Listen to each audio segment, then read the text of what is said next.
हिते अव्हांखे आगाह कयूं खिपरो ऐं भरपासनि वारनि इलाइक़नि में छितनि कुतनि जो आज़ार ख़तमु न थी सघियो आहे। ॻोठ वयू दड़ो में छितनि कुतनि 3 ॼणनि खे ॾाढे ज़ख़्मी करे विधो आहे। ज़ख़्मियुनि खे दालके अस्पताल आंदो वियो आहे, जिते खेनि वैक्सीन कई वई आहे। अवां सां ख़बर शेयर पिया कयूं खिपरो मां।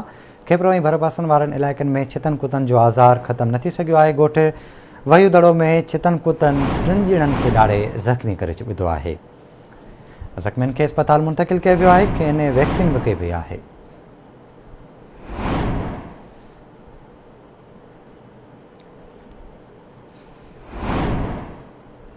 आगाह कयूं पिया खिपरो ऐं भरपासनि वारनि इलाइक़नि में छितनि कुतनि जो आज़ार ख़तमु न थी सघियो आहे। ॻोठ वयू दड़ो में छितनि कुतनि 3 ॼणनि खे ॾाढे ज़ख़्मी करे विधो आहे।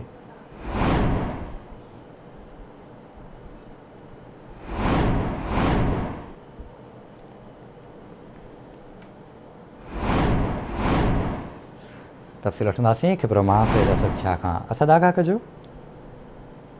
बिल्कुलु बिशारत खिपरो ऐं हुनजे जेके भरपासे जा जेके इलाइक़ा आहिनि उन्हनि मां छितनि रोलू कुतनि जो आज़ार घटिजी नाहे सघियो।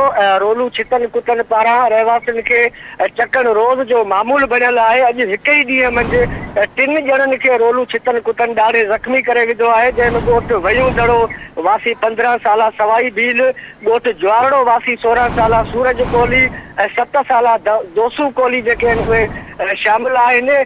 तव्हांखे ॿुधाईंदा हलूं त खिपरो जो जेके 15 यूनियन काउंसिलूं आहिनि, कंहिं हिकु यूनियन काउंसिल में बि कुता मार जेका मुहिम आहे उहा शुरू नाहे थी सघी, जंहिंजे करे कुतनि खाइण जो जेको रोज़ जो जेको मसइलो महमूल बणियल आहे, हिते जी जेका इंतज़ामिया आहे उहा अगूर निंड सुतल आहे। जी ठीकु आहे असद शाह, वॾी महिरबानी अव्हांजी तफ़सील खां।